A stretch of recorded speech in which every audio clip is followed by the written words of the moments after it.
Hello everyone. അപ്പോൾ ഇന്നത്തെ video is about handling emotional conversations at work. അപ്പോൾ നമ്മളെല്ലാവരും നമ്മുടെ ലൈഫിൽ നമ്മളുടെ ഒരു കരിയറിൽ എപ്പോഴും എൻകൗണ്ടർ ചെയ്യാറുള്ള ഒരു സിറ്റുവേഷനാണ് ഒരു കോൺഫ്ലിക്റ്റിംഗ് സിറ്റുവേഷൻ എങ്ങനെ ഹാൻഡിൽ ചെയ്യുക, അല്ലെങ്കിൽ ഒരു നോ എങ്ങനെ പറയാം, അല്ലെങ്കിൽ ഒരു ഡിഫറൻസ് ഓഫ് ഒപ്പീനിയൻ എങ്ങനെ കമ്മ്യൂണിക്കേറ്റ് ചെയ്യാം. ഇതെല്ലാം നമ്മളുടെ ബോസിൻ്റെ അടുത്ത് അല്ലെങ്കിൽ മാനേജറിൻ്റെ അടുത്ത് അല്ലെങ്കിൽ നമ്മുടെ പിയേഴ്സിൻ്റെ അടുത്ത് ഇങ്ങനത്തെ ഒരു കമ്മ്യൂണിക്കേഷൻ വരുമ്പോൾ മോസ്റ്റ് ഓഫ് ദ ടൈംസ് നമ്മളത് ഒരു ഇമോഷണലായിട്ട് ചിലപ്പോൾ അത് ഹാൻഡിൽ ചെയ്യാറുണ്ട്. അതായത് അത് പേഴ്സണലാക്കി എടുത്ത് ഒരു ഡിഫിക്കൽട്ട് സിറ്റുവേഷനിൽ കൊണ്ടെത്തിക്കാറുണ്ട്. അപ്പോൾ ഇങ്ങനത്തെ ഒരു സിറ്റുവേഷൻസ് ഞാൻ എൻ്റെ കരിയറിൽ അനലൈസ് ചെയ്ത് നോക്കിയപ്പോൾ എനിക്കൊരു പാറ്റേൺ ഞാൻ മനസ്സിലാക്കി. അപ്പോൾ ഇന്നത്തെ വീഡിയോ ഇസ് അബൌട്ട് ഈ ഒരു പാറ്റേൺ ബ്രേക്ക് ചെയ്ത് നമുക്ക് എങ്ങനെ ഒരു കോൺവെർസേഷൻ അറ്റ് വർക്ക് അതിനെ ഇമോഷണൽ അല്ലാതെ പ്രൊഫഷണൽ ആക്കി നമുക്ക് മാറ്റാം, എങ്ങനെ പ്രൊഫഷണലി ഹാൻഡിൽ ചെയ്യാം എന്നതിനെക്കുറിച്ചാണ്. അപ്പോൾ ഇതിൽ ആദ്യത്തെ പറയാനുള്ളത് ഒരു വിക്ടിം സ്റ്റേറ്റ് ഓഫ് മൈൻഡിനെ പറ്റിയിട്ടാണ്. അപ്പോൾ ഒരു വിക്ടിം സ്റ്റേറ്റ് ഓഫ് മൈൻഡിൽ ഇരിക്കുന്ന ഒരാൾക്ക് he or she would feel that what is happening is unfair അല്ലെങ്കിൽ അൺറീസണബിൾ എന്നുള്ളത്. People and situations are being unfair and unreasonable എന്ന് തോന്നാം. People are taking advantage of me എന്ന് തോന്നാം. ഒരു constant nagging feeling of Y me എന്നുള്ളൊരു feeling തോന്നാം. ഇങ്ങനെ ഒരു ഇമോഷണൽ സ്റ്റേറ്റ് ഓഫ് മൈൻഡിൽ, ഒരു വിക്ടിം സ്റ്റേറ്റ് ഓഫ് മൈൻഡിൽ ഇരിക്കുന്ന ഒരാൾക്ക് ഒരു കൺസ്ട്രക്റ്റീവ് ഫീഡ്ബാക്ക് പോലും ഒരു നെഗറ്റീവ് ക്രിറ്റിസിസം ആയിട്ടേ തോന്നുള്ളൂ. നമ്മളെല്ലാവരും കുറ്റപ്പെടുത്താണ്, നമ്മളുടെ കുറ്റങ്ങൾ കണ്ടുപിടിക്കാനാണ് ആൾക്കാർ ശ്രമിക്കുന്നത് എന്ന് നമ്മൾ അസ്യൂം ചെയ്യും. പിന്നെ അത് എല്ലാം കൂടെ ബോയിൽ ഡൗൺ ആയിട്ട് അത് പുറത്തേക്ക് വരിക ഭയങ്കര ഒരു അഗ്രസീവ് ആയിട്ട് അല്ലെങ്കിൽ ഒരു ആംഗ്രി ആയിട്ടാണ്. അപ്പം നിങ്ങൾ എപ്പോഴും ദേഷ്യപ്പെടുന്ന ഒരു സിറ്റുവേഷൻസിൽ നോക്കിക്കോ, നിങ്ങൾക്ക് എന്തെങ്കിലും ഒരു ജഡ്ജ്മെന്റ് ഉള്ളിലുണ്ടാവും. അതായത് എന്തെങ്കിലും ഒരു അസംഷൻ ഉള്ളിൽ വെച്ചിട്ടായിരിക്കാം അത് നമുക്ക് ഒരു ആംഗ്രി സിറ്റുവേഷനായിട്ട് പുറത്തേക്ക് വരുന്നത്. അപ്പം അത് നമ്മളൊന്ന് ശ്രദ്ധിക്കുക. ഈ വിക്ടിം മൈൻഡ് സെറ്റിലേക്ക് നമ്മൾ പോകാതിരിക്കുക വെൻ യു ആർ ഹാൻഡ്ലിങ് ഒരു പ്രൊഫഷണൽ കോൺവെർസേഷൻ അറ്റ് വർക്ക്. പിന്നൊരു കണ്ടുവരുന്ന ഒരു മൈൻഡ് സെറ്റാണ് ഒരു ഫൗണ്ട് ഗിൽറ്റി ഒരു മൈൻഡ് സെറ്റ് എന്ന് പറയുന്നത്. അതെന്താന്ന് പറഞ്ഞാൽ നമുക്ക് കോൺസ്റ്റന്റ്ലി തോന്നും ദാറ്റ് നമ്മളുടെ ചുറ്റിനും നടക്കുന്ന എല്ലാത്തിനും കാരണം നമ്മളാണ്. അതായത് whatever goes wrong we are to be blamed എന്ന് നമുക്ക് സ്വയം തോന്നും. അല്ലെങ്കിൽ നമുക്ക് തോന്നും you are not good enough, അല്ലെങ്കിൽ അത് പോരാ, നമ്മൾ ചെയ്തത് പോരാ. അപ്പം നമുക്കൊരു കാര്യത്തിന് ക്രെഡിറ്റ് എടുക്കാനോ നമുക്കൊരു കാര്യം നന്നായിട്ടുണ്ടെന്ന് നമുക്ക് സ്വന്തമായിട്ട് സമ്മതിക്കാനോ ഒന്നും തോന്നില്ല.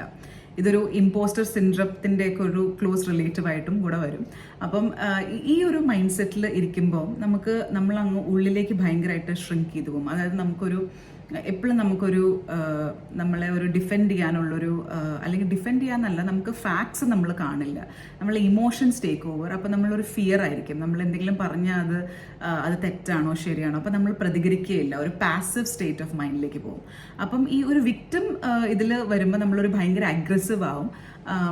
ഗിൽറ്റി സ്റ്റേറ്റ് ഓഫ് മൈൻഡിലേക്ക് വരുമ്പോൾ നമ്മൾ വളരെ പാസീവായിട്ട് നമ്മൾ അങ്ങ് ഉള്ളിലേക്ക് ഒരു ഷെല്ലിലേക്ക് അങ്ങോട്ട് ഒതുങ്ങിപ്പോവും.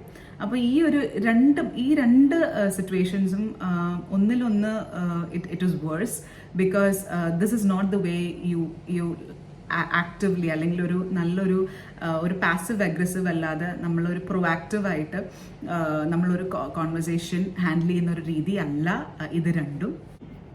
അപ്പോൾ ഇങ്ങനെ ഒരു ഇമോഷണൽ സിറ്റുവേഷനിൽ if you find your self in these kind of situations, നമുക്ക് അതിനകത്ത് നിന്ന് പുറത്തേക്ക് വരാൻ ഒരു പ്രാക്ടിക്കൽ പോസിബിൾ ആയിട്ടുള്ള ഒരു 4 സ്റ്റെപ്പ് പ്രോസസ്സ് ഞാനിപ്പോൾ പറഞ്ഞുതരാം.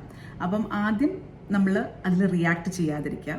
സോ ഓൺ ദ സ്പോട്ട് നമ്മൾ റിയാക്ട് ചെയ്യാതിരിക്കുക. First of all you go out, take a walk, get some fresh air, take some time to think about it and then come back and then നമ്മളുടെ response articulate ചെയ്തിട്ട് സംസാരിക്കുക. അപ്പോൾ ആദ്യത്തെ കാര്യം എന്ന് പറഞ്ഞാൽ റിയാക്ട് ചെയ്യാതിരിക്കുക എന്നുള്ളതാണ്, ടേക്ക് എ ബ്രേക്ക്. രണ്ടാമത്തെ പോയിന്റ് എന്ന് പറയുന്നത് നമ്മളുടെ facts, get your facts right. അതായത് നമ്മളൊരു കൺഫർമേഷൻ ബയസ് ഒന്നുമില്ലാതെ നമ്മൾ കേട്ട കാര്യം അല്ലെങ്കിൽ നമ്മൾ അസ്യൂം ചെയ്യുന്ന കാര്യം അത് ശരിയാണോ തെറ്റാണോ എന്നുള്ളത് ഉറപ്പുവരുത്തുക. എന്നിട്ട് ഫാക്ട്സിനെ ബേസ് ചെയ്ത് മാത്രം സംസാരിക്കുക. ഓക്കെ. ആൻഡ് മൂന്നാമത്തെ കാര്യം എന്ന് പറയുന്നത് you have to inherently believe that people around you are good. അതായത് നാച്ചുറലി പീപ്പിൾ ആർ ഗുഡ്. അവർക്കൊരു നമുക്ക് ആൾക്കാർക്ക് നമ്മളെ ഹേർട്ട് ചെയ്യാനോ ആൾക്കാർക്ക് നമ്മളെ കുറ്റം പറയാനോ ഒന്നും അല്ല ഇൻറ്റൻഷൻ. So അവരുടെ intention is not to blame you or not to make you feel guilty or not to feel make you feel victimized. അപ്പോൾ അത് നമ്മൾ വിചാരിക്കുമ്പോൾ തന്നെ നമ്മൾക്ക് മറ്റുള്ളവരോടുള്ളൊരു അപ്രോച്ച് ഒരു നല്ലൊരു രീതിയിലായിരിക്കും. പക്ഷെ ഒരാൾ മഹാമോശപ്പെട്ട സ്വഭാവമാണ് നമ്മൾ ഇൻഹെറൻ്റ്ലി വിചാരിച്ചു കഴിഞ്ഞാൽ നമ്മൾ അവരോട് പെരുമാറുന്നതും ആ ഒരു രീതിയിൽ തന്നെ ആയിരിക്കും. അപ്പം inherently believe that people are good and their intentions are good. Step number 3. ഇനി step number 4, respond, do not react. അതായത് ഇത് രണ്ടും തമ്മിൽ വ്യത്യാസമുണ്ട്. റിയാക്ട് എന്ന് പറഞ്ഞാൽ ഓൺ ദ സ്പോട്ട് ചിന്തിക്കാതെ നമ്മൾ ഭയങ്കര ഇമ്പൾസീവായിട്ട് പറയുന്നതാണ് റിയാക്ട്. പക്ഷെ റെസ്പോണ്ട് എന്ന് പറഞ്ഞാൽ നമ്മളത് ഒരു കാര്യങ്ങൾ കേട്ട് കാര്യങ്ങൾ ഉറപ്പുവരുത്തി ചിന്തിച്ചിട്ട് അതിൻ്റെ കമ്മ്യൂണിക്കേഷൻ ആർട്ടിക്കുലേറ്റ് ചെയ്ത് അത് പിന്നെ പറയുന്നതാണ് response. So always try to respond rather than react. And there are no problems that cannot be solved. I hope you like the video. Thank you so much. Have a great day.